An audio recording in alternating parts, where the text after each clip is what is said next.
গতকাল কোটা সংস্কার আন্দোলনের ৬ সমন্বয়ক ডিবি কার্যালয় থেকে এক বিবৃতিতে এই আন্দোলনের সব ধরনের কর্মসূচি প্রত্যাহারের ঘোষণা দেন। তার আগে ডিবি কার্যালয়ে ডিবি প্রধানের সঙ্গে এক টেবিলে চাউমিন খান তারা, আর তাদের এই খাওয়ার ছবি প্রকাশ করেন অতিরিক্ত পুলিশ কমিশনার মোহাম্মদ হারুনুর রশিদ।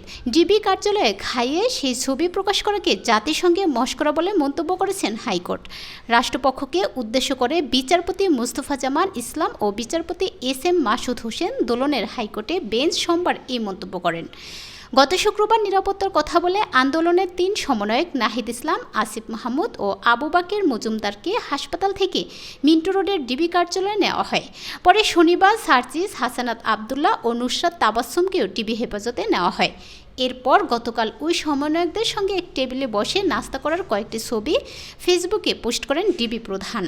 ক্যাপশনে তিনি লিখেন, কোটা সংস্কার আন্দোলনের প্ল্যাটফর্ম বৈষম্যবিরোধী ছাত্র আন্দোলনের সমন্বয়করা নিরাপত্তাহীনতায় ভুগছিলেন, তাই ওদের ডিবি কার্যালয়ে এনে তাদের সঙ্গে কথা বললাম। তিনি আরও লিখেন, কী কারণে নিরাপত্তাহীনতায় ভুগছে ওদের কথা শুনে শিক্ষার্থীদের নিরাপত্তা নিয়ে আমাদের নানা পরিকল্পনার কথা জানানোর পর তাদের উদ্যোগ দূর হয়েছে। শিক্ষার্থীদের নিরাপত্তা নিশ্চিত করতে টিম ডিবি টিএমপি বদ্ধপরিকর।